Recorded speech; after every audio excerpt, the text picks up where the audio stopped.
हम सभी लोग पूजन प्रशिक्षण शिविर आरोग्यमय वर्षा योग डबरा के इस सुंदर अनूठे रहस्यमय कार्यक्रम में चलते हैं। और ये रहस्यमय इसलिए है क्योंकि आजकल हम पूजा तो करते हैं, पाठ भी करते हैं, लेकिन नॉलेज नहीं है। आज अपन चर्चा कर रहे हैं गर्भगृह की। क्या? जैसे महिलाओं का गर्भ होता है, उस गर्भ में इस जीव का जन्म होता है, इसी प्रकार ये गर्भगृह भी होता है। क्या कहते हैं उसको? गर्भगृह। समोसरण में 8 भूमियों के बाद जो 3 पीठिका होती है, उस पीठिका पे भव्य जीव ही पहुंच पाते हैं। इसी कारण मंदिर में 3 दरवाजों के बाद चौथा स्थान जो होता है, मतलब तीसरा दरवाजा जो होता है, वो गर्भगृह का होता है। अब कई स्थानों पर राजू भाई गर्भगृह बनाया जाता है, ठीक है? तो क्या करते हैं, उस गर्भगृह में एक छेद बना देते हैं। कुछ जगह उजाले के लिए, कुछ जगह जो सूतक पातक वाले वहां से, या अभिषेक नहीं दिख रहा है तो वहां से देख लें। लेकिन ये क्रिया गलत है रिंकू भाई। क्या है ये? गलत है। जैसे गर्भगृह पूरा पैक होता है, एक ही स्थान खुला होता है, इसी प्रकार भगवान के मंदिर का गर्भगृह एक ही स्थान खुला होता है, बाकी टोटल पैक होता है। अगर खुला रहेगा तो दोषपूर्ण होगा, समाज धीरे धीरे खुल जाएगी, यानी पलायन कर जाएगी। और जहां जहां मंदिरों में गर्भगृह खुले हैं, वहां से पैसे, आर्थिक स्थिति से समाज धीरे धीरे पलायन कर गई। वेदियों के पीछे छेद नहीं होते, पैक्ड वेदी होती है। वेदियों के अंदर ठोसपन होता है, पोली नहीं। कई बार पुरानी वेदियां देखना, उसके नीचे उन्होंने दरवाजा बना रखा है और वहां पर गड्ढा खोद करके सामग्री, बर्तन, सोना, चांदी, छत्र, चमर, भामंडल इत्यादि रख लेते थे छुपाकर। पुराने जमाने के थे, लेकिन कहा जाता था उस मंदिर में आज उस हालत को देख लो। उस समय पुण्य था तो काम चल गया, अब पुण्य उतना है नहीं। आप उन मंदिरों को देखना, 1 घर 2 घर किराए का आदमी, कोई आ ही नहीं रहा, बंद पड़े हैं, जीर्ण छीण हालत में पड़ गए, खंडर बन गए। क्यों? क्योंकि भगवान के नीचे खालीपन है। ठोस होना चाहिए। क्या होना चाहिए? हाँ, ऐसी शादी ब्याह आपका होता है, जिस मंडप पे खालीपन होगा, उनका जीवन भी ऐसी खाली खाली सा रहेगा, प्रेम व्यवहार नहीं रहेगा, संतान की उत्पत्ति नहीं होगी, यहाँ तक कि आपसी में खटपट चलती रहेगी। इसलिए आप देखना, जिसके मंच ठोस होंगे, शादी के मंडप, वो 50 साल तक चलती है शादी। 50 प्लस 25 प्लस आज तक तू मैं नहीं होते। खूब लड़ेंगे झगड़ेंगे, लेकिन कभी ऐसी बात नहीं आती मैं चली मायके, मैं चला ससुराल, मैं जा रहा घूमने, जा रहा मैं मरने, हो जाओ डिवोर्स, नहीं चाहिए। नहीं, ऐसा नहीं आता। ठोस मंच होना चाहिए। इसलिए जब भी दीक्षाएं होती हैं तो मालवा ठोस मंच होता है। लाल किले पे 26 दीक्षाएं करवाई हम लोगों ने। आचार्य भगवान से हमने कहा, लाल किला तो लाल किला है, उस पे हम कुछ काम नहीं कर सकते, मंच बनेगा और मंच हट जाएगा। बोले मंच बनेगा तो ठोस बनेगा। मैंने कहा इतना तामझाम, 26 दीक्षा होंगी, कम से कम 4-4 5-5 फुट की एक दीक्षा जगह लेगा, 250-300 फुट मंच कहाँ से ठोस बन पाएगा? टाइम ही नहीं है। उन्होंने कहा चाहे कैसे भी बनाओ। तो फिर हम लोगों ने क्या किया, निशान लगाया गोल गोल, जितने एरिया में बैठेंगे दीक्षार्थी, नीचे से ईंट पूरी पैक सीमेंटेड कर दिया, जिससे जहां बैठे वो पोली नहीं रहे, खाली नहीं रहे, मजबूत रहे। तो दीक्षाएं हो गई। ऐसे ही मालूम शादी ब्याह का, ऐसी वेदी का ठोस होता है मंच। क्या होता है? ठोस। उस पे भगवान जब विराजमान होते हैं, नीचे से पूरा ठोस जाता है, तो उसका प्रभाव आपके जीवन पे, आपके समाज पर, उस मंदिर पे रहने वाले, पूजा पाठ दान पुण्य करने वाले के जीवन पर पड़ता है। समाज ठोस रहती है, मजबूत, भरी भरी, खालीपन नहीं रहता है ना। तो इसलिए वेदियां कैसी होती है? गर्भगृह की ठोस होती है। और गर्भगृह में कोई छेद नहीं होता, चाहे कुछ भी हो। लोग एडजस्टमेंट लगा लेते हैं, नहीं। गर्भगृह होते ही इसीलिए। गर्भ, अगर किसी महिला के गर्भ में छेद होगा तो नियम से इन्फेक्शन फैलेगा, बच्चेदानी में छेद रहेगा, तो कोई बच्चा टिक ही नहीं पाएगा। ऐसी समाज में कोई नहीं टिक पाएगा, सब खाली करके भाग जाएंगे। इसलिए गर्भगृह कैसा होता है? पूरी तरीके से पैक। गर्मी लगे, ठंडी लगे, बरसात लगे, उससे कोई मतलब नहीं। पैक यानी पैक। इसलिए गर्भगृह में पूजा नहीं लोग करते, बाहर आकर पूजा करते हैं। क्या करते हैं? बाहर आकर। उस गर्भगृह में तो सिर्फ और सिर्फ जेंट्स जाते हैं, साफ सफाई किए, भगवान निकाले, अभिषेक किए, काम खत्म।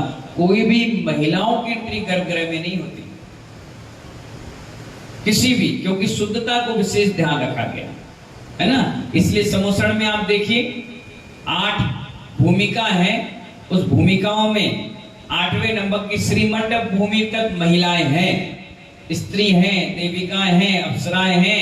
लेकिन 9वीं भूमि मतलब पीठिका जो फर्स्ट सेकंड थर्ड है, उस पर कोई भी व्यक्ति अंदर घुस नहीं पाता, सिर्फ गणधर भगवान के अलावा, दिगंबर मुनियों के अलावा। इसलिए तो अपने यहाँ मंदिर में गर्भगृह में उन्हीं लोगों की एंट्री रखती है जो पवित्र आत्माएं हैं, जो पान गुटखा ना खाएं, सिगरेट ना पिए, शराब की बोतल को हाथ ना लगाएं, जिनके यहाँ विजाति संबंध ना हो, जो पवित्र आत्माएं हैं, सफेद दाग ना हो, छिंगा भिंगा ना हो, आड़े तिरछे ना हो, जिनको ज्यादा दिक्कत परेशानी ना हो, ऐसे व्यक्ति को अंदर ले जाते हैं। और वो अभी आप देखिए, आप जाओगे बद्रीनाथ, वहां पे गर्भगृह में सिर्फ एक रावल जी हैं, वही जाते हैं, वही पूरी क्रिया करते हैं और कोई नहीं।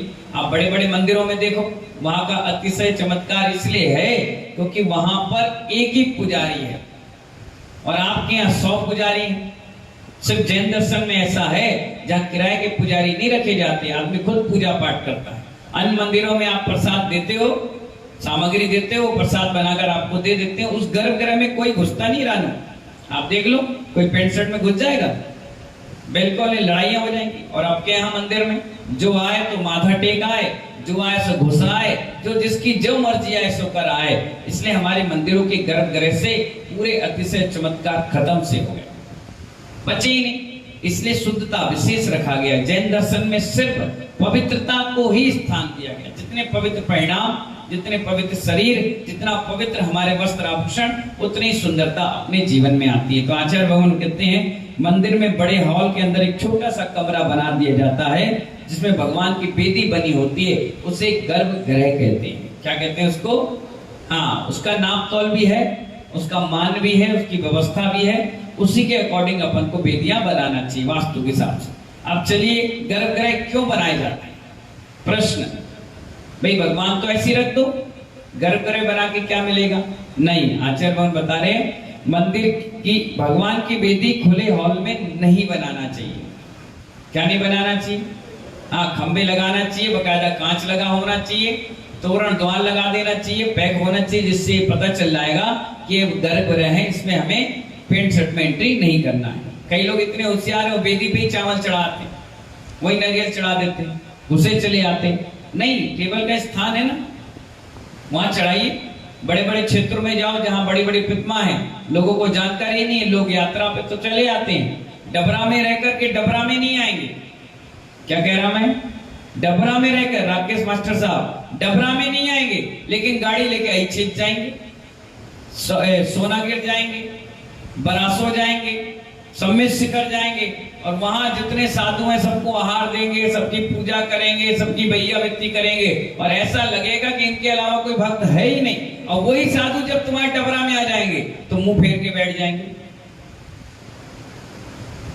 मुंह फेर के बैठ जाएंगे।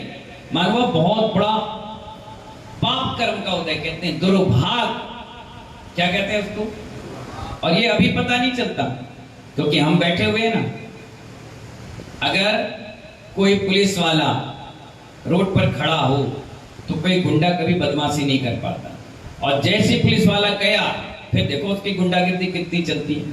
तो इसी प्रकार साधु बैठे हैं, और बैठे हैं उनके पुण्य योग से सारी समाज बची रहती है, पापी भी पुणात्मा भी सब। और जिस दिन कदम निकालते हैं सोई पता चलता है ये नुकसान हुआ, अरे वो एक्सीडेंट हो गया, वो सिर फूट गया, वो लड़ाइयां मच गई। क्यों? क्योंकि उनके प्रभाव से सब कुछ बिल्कुल शांति से चला जा रहा है। ये भगवान का, गुरुओं का प्रभाव होता है अपने आप में। तो भगवान की वेदी खुले हॉल में नहीं बनाना चाहिए, बड़े हॉल में एक छोटा कमरा बनाइए जिसमें वेदी बनाई जाती है। जिस प्रकार समोसण में 8वीं भूमि में भवजीव ही प्रवेश कर पाते हैं, उसी प्रकार गर्भगृह में भी शुद्ध वस्त्र आदि पहनकर ही प्रवेश किया जाता है। ये स्पष्ट आ गया है आगम में, ठीक है ना? उसी प्रकार गर्भगृह में भी शुद्ध वस्त्र आदि पहनकर ही प्रवेश करते हैं। अशुद्ध वस्त्रों में से होने पर हाल में ही दर्शन करना चाहिए। अब अशुद्ध वस्त्र में है शुद्धता नहीं है तो दूर से दर्शन करना चाहिए, अंदर नहीं घुसना चाहिए। विशुद्धता का ध्यान रखते हुए मंदिर में गर्भगृह बनाए जाते हैं। बड़ी बड़ी प्रतिमाएं होती है ना, जैसे कोई यहाँ आ नहीं रहा, जा नहीं रहा, उसे मतलब ही नहीं ना, चलो यार बस जा रही है, कहाँ जा रही है, तिजारा जा रही है, चलो चलो चलो चलो चलो, गाड़ी में घूमने फिरने के हिसाब से चले गए। अब उनको ने कभी चावल चढ़ाए नहीं, अब से किए ही नहीं है, तो क्या करेंगे, वो चावल लेंगे और भगवान के हाथ पे रखाएंगे। मैं और किसी की नहीं बता रहा हूं, मैं अपनी बता रहा हूं। हम भी क्या हुआ, सम्मेद शिखर की टिकट मिल गई हमें। मैंने एक दिन बताया था 12 लोग जा रहे थे, एक की तबीयत खराब हो गई तो 13वां नंबर हमारा था, हमें मौका मिल गया, हम भी चले गए। कहां, सम्मेद शिखर, बढ़िया यात्रा कराए।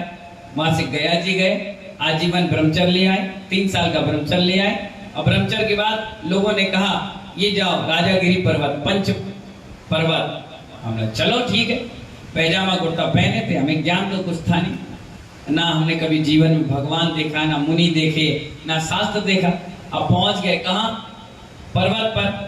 सब लोग यात्रा करके आ गए, हम आलसी थे, सोते रहे। जब नहा धो तैयार हुए, लोगों ने कहा वंदना कर लो, जाओ वंदना कर लो। मैं ठीक है।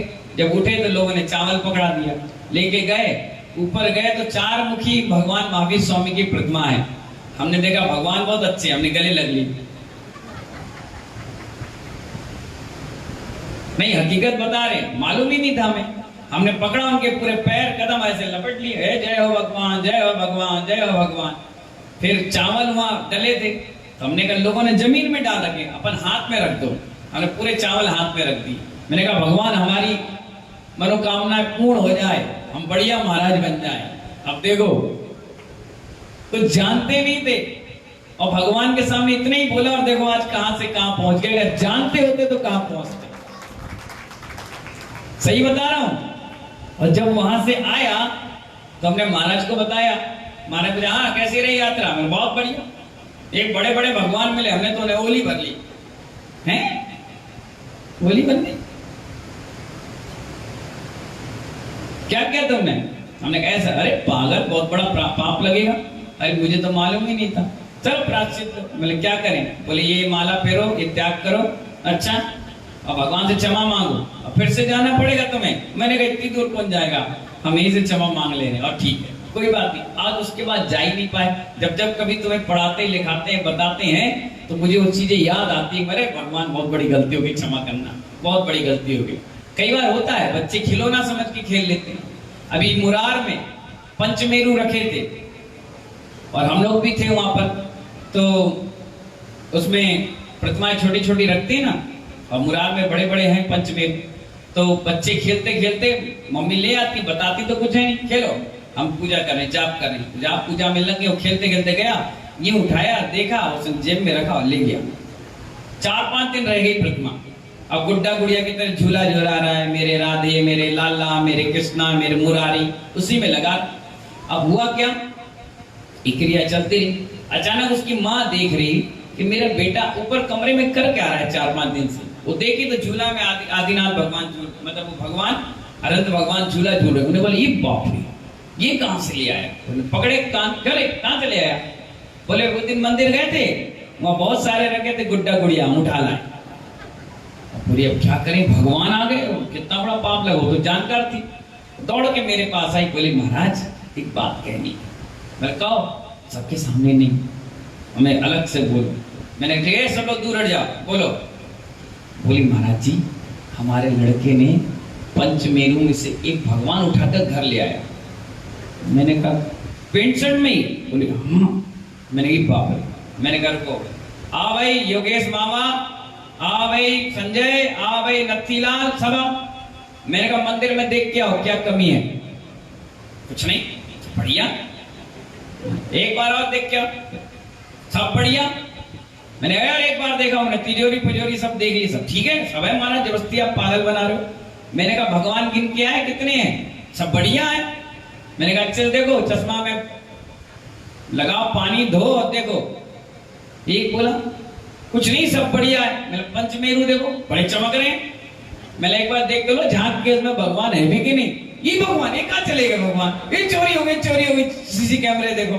मैंने कहा सब अध्यक्ष मंत्री बन जाते हो लेकिन कभी ध्यान नहीं देते हो।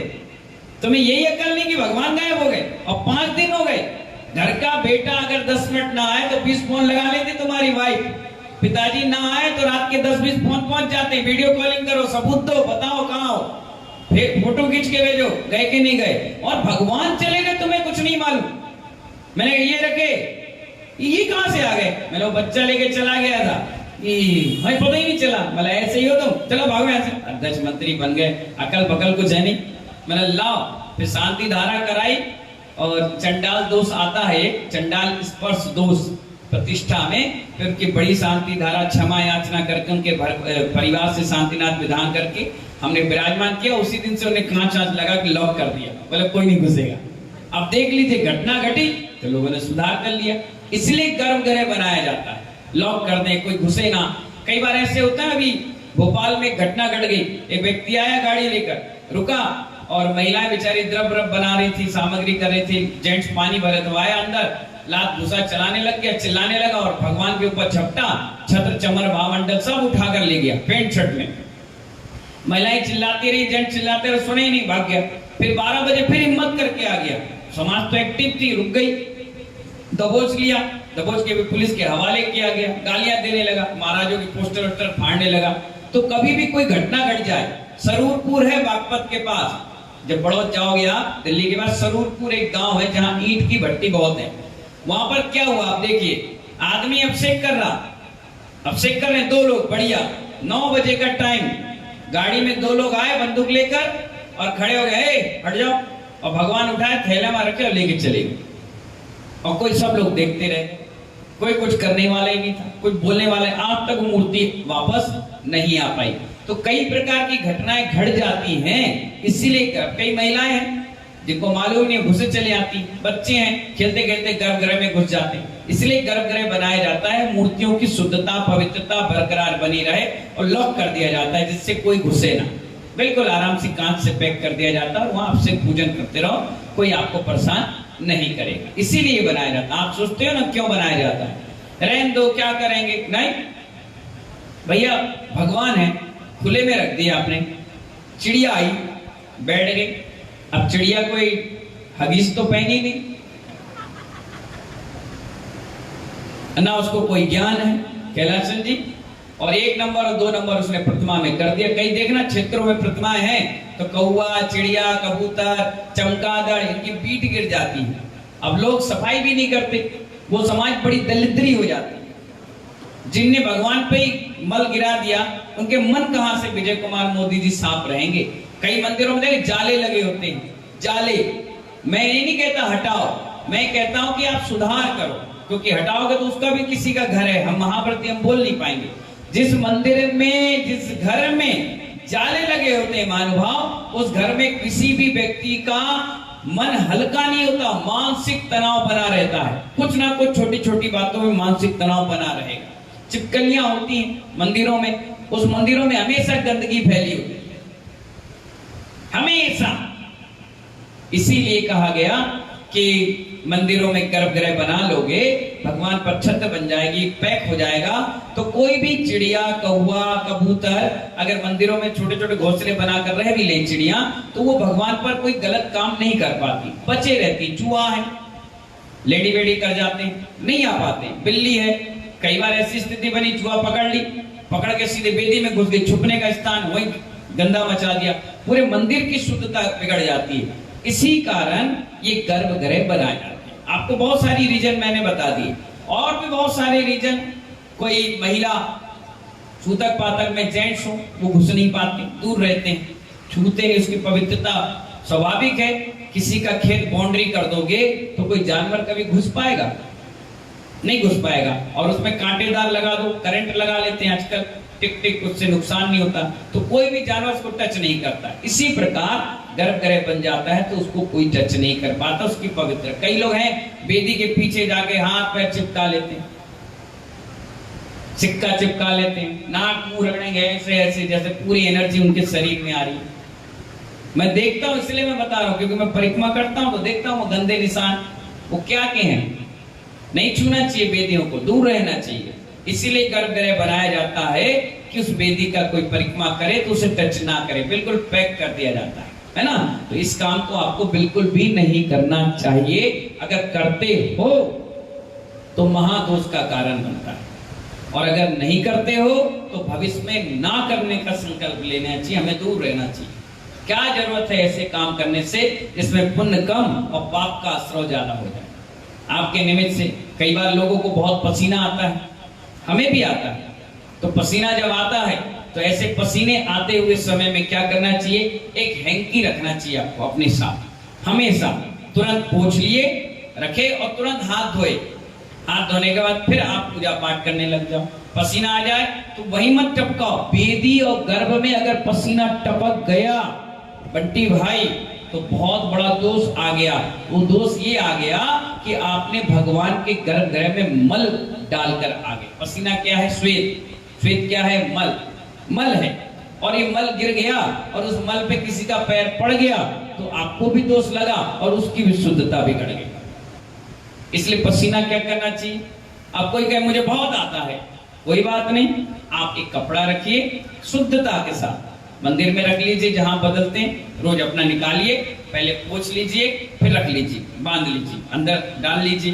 पसीना आ जाए कोई बात नहीं, निकाल के अलग रख लीजिए, मुंह अच्छे से पोंछ लीजिए, फिर हाथ। अब 10 मिनट तक नहीं आएगा, 5 मिनट तक नहीं आएगा, ठीक है ना। आप देखना, मैं भी कभी आता हूँ ना तो पहले हाथ धोऊंगा, पसीना आ गया तो मुंह पोंछ लूंगा, अच्छे सूख जाएगा, फिर मैं अंदर जाता हूँ। क्योंकि मुझे भी मालूम है जब दोष आपको लग रहा है तो महादोष हमें भी लगेगा। मुनियों के लिए कहा गया एक माला फेरोगे आपकी करोड़ों माला के बराबर है, और एक पाप करोगे तो तुम्हारे करोड़ों पाप के बराबर हमें भी लग जाता है। इसलिए मुनियों के लिए पुण्य भी इतना मिलता है तो पाप पे ऐसी आश्रय हो जाता है। इसीलिए इस क्रियाओं से आपको बोलना नहीं चाहिए। किसी व्यक्ति को ज्यादा थूक आ रहा हो, मुंह से ज्यादा थूक निकलता, कई लोग की आदत है, आप देखना कुछ अगर कांच रख लो और 2 मिनट बात करो तो उनके खूब थूक उछलते हैं। तो ऐसे व्यक्तियों को भगवान के अगल बगल रहकर नहीं बोलना चाहिए, दूर रहना चाहिए, या कपड़े को लेकर के मुंह में लगा लेना चाहिए जिससे आपका थूक भगवान की मूर्ति पर, क्योंकि मल है वो, और भगवान पर टच हो गया तो जितनी पूजा में पुण्य नहीं मिलेगा उससे ज्यादा पाप का आश्रय करके ले जाओ। इसीलिए सब छोटी छोटी चीजें हैं। अब क्या होता है, लोग भगवान को लिए रगड़ना चालू कर दी, जोर जोर से बोल के, तुमसे लागी लगन ले लो अपनी चरण पर प्यारा। अब कहां से संकट हरेगा बताओ, थूक दिए तुमने तो भगवान को। चुपचाप रहो, जब भगवान को स्पर्श करे हो तो मत बोलो। बोल रहे हैं ना 20 लोग हैं तो वो बोले जोर जोर से, कोई दिक्कत नहीं। भगवान को स्पर्श कर लिए, साफ कर लिए, चुपचाप बाहर आ जाइए, फिर बोलो मेटो मेटो जी संकट हमारा, अब मिट लेंगे। लेकिन जब तक भगवान है आपके नजदीक आपको नहीं भूलना चाहिए। ऐसे अभिषेक के समय पहले अभिषेक कर लो, पीछे हट जाओ, पीछे रहकर बोलो हाँ भाई आप आ जाओ, आप आ जाओ, आप आ जाओ। अब तुम भगवान के बगल में बैठे, आ जाओ आ जाओ, कर लो ये कर लो। हल्का सा भी एक भी पॉइंट भगवान पर टच कर गया तो पूरा गंधोदक अशुद्ध हो। अब थुका थुकाया फुका फुकाया गंधोदक लगाओगे तो क्या असर होगा, क्या होगा, क्या चमत्कार होगा, क्या अतिशय होगा। पहले ही आपने अपने अतिशय में छेद कर लिया। नहीं, बिल्कुल दूर रहिए, कोई मतलब ही मत रखिए, बिल्कुल दूर, शांति से दूर हट जाइए। बोलना है पीछे हट जाइए, सुनाना है और पीछे हट जाइए, कोई दिक्कत नहीं, बिल्कुल दूर रह करके। हमारे आचार्य भगवान कहते हैं जितने फुट के आप हो ना उतने फुट दूर भगवान से रहना चाहिए। क्या कहा राजू भाई, नीरू भाई, कितने फुट? जितने फुट के आप हो उतने फुट दूर रह करके साधु से भी और भगवान से भी और जिनवाणी के दर्शन करना चाहिए। अगर मैं 5.5 फुट का हूं तो 5.5 फुट दूरी होना चाहिए। इससे अगर मैं कुछ बोलूंगा भी, सांस भी छोड़ूंगा तो उन भगवान के शरीर से वो स्पर्श नहीं कर पाएगा। समझ गए ना? ऐसी व्यक्ति है दर्शन करने आता है एकदम, तो क्या है, दूर बैठो, दूर बैठो, हम सुन रहे हैं, बहरे नहीं समझ में आएगा लिख के दो। आप देखो मेरे पास डब्बे भर के पर्चियां रहती, मैं सुनते ही नहीं। मंच पे कोई कान में बोलता मैं तो सुनाई नहीं दे रहा, भगवान से। एक बार एक गुटखा खाया, ऑर्डर मारो, मैं दो है बिल्कुल, अरे कोई जरूरत नहीं, मैं दूर बैठ, अरे भैया मैं करोड़पति, अब बने रहे करोड़पति, हमें नहीं चाहिए, पर एक तो खुद मरेगा कैंसर से, हमें मारेगा, पर दूर दूर बैठो। फिर वो कुल्ला करके आया, फिर बोले बिल्कुल दूर, लिख के दो। महाराज जी गुस्सा, मैं गुस्सा नहीं हो रहा, मैं डिसिप्लिन के प्रति बहुत सजग हूं। हम तो खाते पीते नहीं, उसकी बदबू भी आ गई ना हमारे शरीर में तो तुमसे ज्यादा हमें परेशानी हो जाएगी, हम बैठ नहीं पाते। अगर कोई सिगरेट पीता हुआ रोड पे मिल जाए तो मेरे यहाँ सिर दर्द चालू हो जाता। मैंने अपने जीवन में कभी सिगरेट, गुटखा, पान, बीड़ी, तंबाकू, सुपारी ये खाई ही नहीं। होता क्या है हम जानते ही नहीं, और एकदम से मुझे एलर्जी हो जाती, मैं घबरा जाता। मैं तो कई बार रात के भैया व्यक्ति में लोग आते हैं तो ठंड का समय होता है और चमन प्राण डाल चले आए, और जैसे ही वो घुसे और मेरी नाम बजने लगती है, मुझे लगा मेरा कोई गड़बड़ आ गया।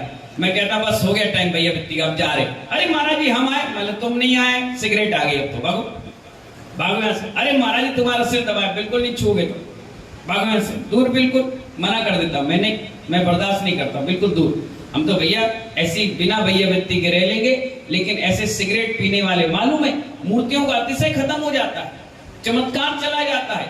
आप कह रहे हो हम इतनी जाप कर रहे हैं, इतना पाठ कर रहे हैं, हमारे काम सफल क्यों नहीं हो पा रहे? अरे सबसे बड़ा तो असफल होने का कारण ये है कि तुम भगवान का अभिषेक करो और जाके 1 घंटे के बाद सिगरेट पियो, तंबाकू खाओ, गुटखा खाओ, उल्टे सीधे काम करो।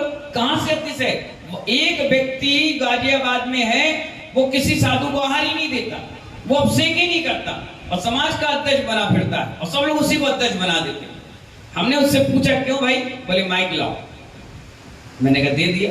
उसने कहा मैं रोज शाम की इतना लेता हूं। मैंने कहा अरे सबके सामने कह रहे हैं? बोले सबको मालूम है, मेरी बीवी बनाती है, मैं पीता हूं। मैंने कहा अध्यक्ष बने हो तो क्या दिक्कत है, काम सब करता हूं, बताओ किसी को कोई परेशानी है तो। मैंने कहा बड़ा अजीब आदमी है भैया, मुंह फट आदमी, जब कभी आए तो मैं आपको मिलाऊंगा, यही मंच पे कहेगा मैं तो पीता हूं, मैं पीता हूं, उससे पहले खाता भी था। वो तो साधुओं के सानिध्य में आ गया तो छोड़ दिया, अब धीरे धीरे छूट जाएगी। मैंने कहा तो फिर अब से आहार वगैरह नहीं देते? मैं छल कपट नहीं करता, वो स्पष्ट कहता है। बोले ये रात के पिएंगे और सुबह भगवान पर अभिषेक करेंगे, दिन में खाएंगे और दिन भर पूजा करेंगे, आपको आहार देंगे। एक बार पीने के बाद 72 घंटे तक खून में उसके कण पाए जाते हैं और ये 4 घंटे में आ जाते हैं, तुमसे लागी लगन ले लो मेरी शरण। ये क्या है? क्या है ये झूठ बोलते हैं, मायाचारी करते हैं। कम से कम मैं पाप करता हूं तो कहता हूं मैं पापी हूं, मैं भगवान को यहीं से प्रणाम कर लेता हूं, लेकिन मैं वो काम नहीं करता जिससे मुझे कल फिर इसी नरक गति में जीना पड़े, मैं नहीं करता। वो स्पष्ट कहता है, लोग फिर भी खुश हैं कि कम से कम वो बोलने वाला तो व्यक्ति है। इसलिए महानुभाव ऐसे कोई कार्य करता है तो उसको पुण्य का आश्रय नहीं होता, सिर्फ पाप का आश्रय, सिर्फ पाप का। और ऐसे लोग की जिंदगी मरण भी कैसा होता है मालूम? ऐसा कैंसर हो जाता है फिर उनका कोई चेहरा नहीं देखता। जिन व्यक्तियों की ऐसी हालत हुई है ना तो उनकी डॉक्टर के यहाँ जाके फोटो देखना, आधा धड़ अलग, पाइप लगा है, खा रहे हैं, पेट सड़ गया, हथड़ियां गल गई, लीवर खराब, किडनी खराब। वो तो सिर्फ आयु कर्म है, इसीलिए आप जिंदगी जी रहे हैं और जिस दिन वो खत्म हो जाएगा उसके बाद शरीर में कुछ नहीं बचने वाला। बच्चे, परिवार सबको रोता बिलखता छोड़ देते हैं। मैंने डॉक्टर के ऑफिस में ये चीजें देखी, उस दिन से मुझे बहुत वो आने लगी घिन की मैं अरे भैया इससे बहुत दूर रहूंगा। जो कोई पीता भी था मैं बहुत दूर हो जाता, मैं नहीं जाता, मेरी आदत ही नहीं थी। इसलिए मैं आपसे कह रहा हूं सिगरेट, गुटखा, पान, बीड़ी, सिगरेट, दुनिया भर की चीजें होती हैं, ये सब चीजों से बहुत दूर रहना चाहिए। जितने पवित्र परिणाम से आप अभिषेक पूजन करेंगे उतना ही पुण्य मिलेगा। और आपको अभी पता नहीं चल रहा पुण्य कहाँ है, पुण्य कहाँ है मालूम है?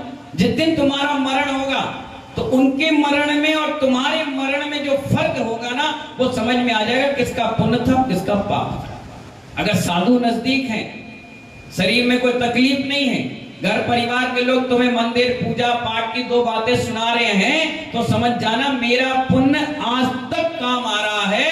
और अगर अंत समय में तुम्हें कोई पूछने वाला नहीं, घर में देखने वाला नहीं, सड़ रहे हो, कुड़ रहे हो, परिणाम खराब हो रहे हो तो समझ जाना मैंने जो पूजा की वो पूजा नहीं, वो खोटी पूजा थी। इसलिए आज मेरे बच्चे भी मुझे पानी पिलाने के लिए तरसा रहे हैं। जिनवाणी सुनाने के लिए तरसा रहे हैं, इसलिए अपना पाप पुण्य उसी दिन समझ में आ जाता है। साधु का पुण्य देखो, साधुओं का पुण्य देखो, 90-90, 100-100, 300-300 साधु संबोधन के लिए बैठे हैं और एक जीव सुनता चला जा रहा है और अपने परिणाम ठीक करके संलेखना पूर्वक समाधि मरण कर रहा है। गोमटेश्वर बाहुबली में देखो 300-350 साधु पहुंचे।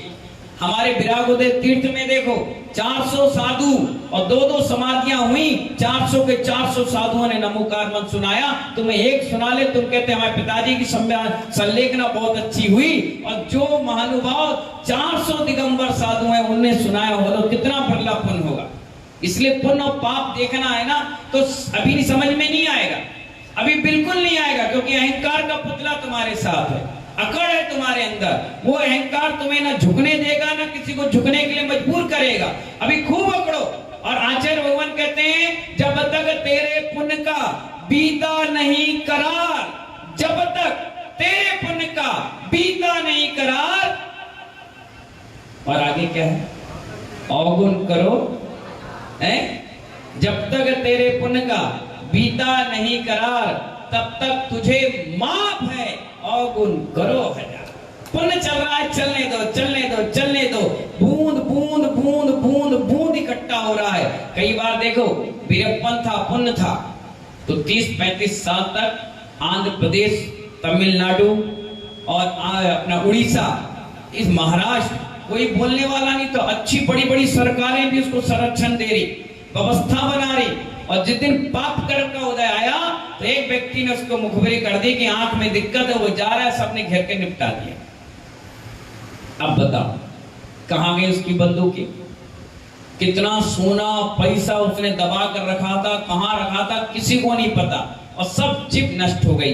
इसलिए कहा अवगुण करो हजार, कर लो अवगुण। जिस दिन पाप कर्म का उदय आएगा वो इकट्ठा पैरालाइज अटैक पड़ जाता है, ना धोने के, ना लीपने के, ना पोतने के। बच्चे कह रहे कहां से मर जाए, पत्नी कह रही अरे यार कौन से आफत में हमने इनको शादी कर ली। बच्चे कह रहे भैया कौन खिलाए इनको, कौन क्या करे। बड़ी दयनीय स्थिति होती है। जब कभी ऐसी स्थिति में लोग पहुंचते हैं तो मैं जरूर उन्हें देखने जाता हूं, मैं बताता हूं सुनो तुमने करी, आज भोग रहे हो, अपने परिवार से ऐसे काम मत कराना कि उनको भी भोगना पड़े। समझाओ, उदाहरण दिखाओ, देखो कि हमने ऐसा काम किया जिस कारण से हमारी ऐसी गति हो गई, अब और करेंगे तो हम कहां जाएंगे। इसलिए महानुभाव गर्भगृह में कोई दोषपूर्ण कार्य ना हो। बच्चे ये हमारा संकल्प होना चाहिए। मंदिर आए हैं शुभ आश्रय के लिए, अशुभ आश्रय के लिए दीपक भाई बिल्कुल नहीं, दूर रहिए, ठीक, अपन जितने अच्छे, ठीक है ना। अब महानुभाव अगला एक प्रश्न आया है, मंदिर में प्रतिमा विराजमान करने का क्या औचित्य है। क्या प्रश्न है, मंदिर में प्रतिमा विराजमान करने का क्या औचित्य है, करें कि नहीं करें। क्योंकि सम्मेद शिखर में कोई प्रतिमा नहीं थी, वहां चरण थे। क्या थे, सबसे पुराना तीर्थ कौन सा है, सम्मेद शिखर, कैलाश पर्वत, गिरनार, पावापुर। यहाँ मूर्तियां नहीं थी, यहाँ क्या थे, चरण थे, चरण चिन्ह थे। क्योंकि भगवान मोक्ष जाते हैं तो वहां पर चरण चिन्ह बना दिए जाते कि इस स्थान से गए, ठीक है ना। तो अब मूर्तियां क्यों रखने लगे, अब सुनिए उसके बारे में बड़े ध्यान से। बच्चे प्रश्न करते हो क्या ना, अपने मुसलमानों के यहाँ, मोमडनों के यहाँ मूर्ति पूजक नहीं है, स्थानक में भी मूर्ति पूजक नहीं है, कई जगह नहीं मानते, नहीं करते, मूर्ति कुछ होती नहीं, बोले साधु को मानेंगे, शास्त्र को मानेंगे, कई लोग वाणी को मानते हैं, है ना। जैसे गुरुद्वारा में गुरुवाणी को मानते हैं ज्यादातर स्थान, कई जगह है। तो मूर्तियों को क्यों स्थान दिया गया उसके बारे में बता रहे, आप सुनिए, है ना। मंदिर में विराजमान प्रतिमा एक माध्यम है हमारी बहिर आत्मा को अंतर आत्मा और परमात्मा में परिवर्तन करने के लिए। किसके में, अंतर आत्मा और परमात्मा में। प्रतिमा एक दर्पण की भांति है। किसके भांति है, दर्पण के भांति, जिसमें हम अपना हमारा स्वरूप देखते हैं, उसका हमें ज्ञान होता है, हमें अपने स्वरूप के दर्शन प्रतिमा जी में हो जाते हैं। हमारी प्रतिमा एक साधन है मन को एकाग्र करने के लिए। अब प्रतिमा ही नहीं होगी तो किसको देखोगे, आप यहाँ बैठे हो, मैं ना हो तो फिर क्या करोगे? मैं रहूं भी, उसके बाद 2 मिनट मैं मौन ले लूं तो ही बात करने लग जाओगे। मेरे रहने का क्या फर्क? प्रतिमा एक माध्यम है मन को एकाग्र करने के लिए, अर्थात प्रतिमा हमारी प्रतिभा को जागृत करती है। किसको जागृत करती है? प्रतिमा हमारी प्रतिभा को जागृत करती है। स्वयं की प्रतिभा के जागरण के लिए मंदिर में प्रतिमाएं रखी जाती हैं। प्रतिमा एक दर्पण की भांति होती है। जिस प्रकार बिना दर्पण के कोई आदमी अपना चेहरा नहीं पहचान पाता, उसी प्रकार बिना परमात्मा की प्रतिमा के कोई आदमी आत्मा को नहीं जान पाता। अतः शरीर को पहचानने के लिए दर्पण काम करता है और आत्मा को पहचानने के लिए वही काम प्रतिमा करती है। इसलिए मंदिर में प्रतिमाएं रखती हैं और इससे माध्यम में मिल जाता है कि ये भगवान है। क्या है? ये ईश्वर है, हमारे परमात्मा है और जुड़ने का माध्यम मिल जाता है। अगर घर में आप अपने बुजुर्गों की फोटो ना लगाएं, ब्रजभूषण जी घर में फोटो लगी बुजुर्गों की, विजय मोदी जी घर में लगी है फोटो बुजुर्गों की, रानू भाई कोठी वाले लगी है घर में फोटो। एक ना एक व्यक्ति अपने माँ या पिता या पूर्वजों की लगाते हैं। क्यों? ये तुम्हारे दादाजी हैं, ये तुम्हारे बड़बाबा हैं, ये तुम्हारी 3 पीढ़ियां। आप सराफे दुकान में जाओ, जो बहुत फेमस दुकान होगी, वहां 4, 5, 6 पीढ़ियों की फोटो आज भी लगी होगी।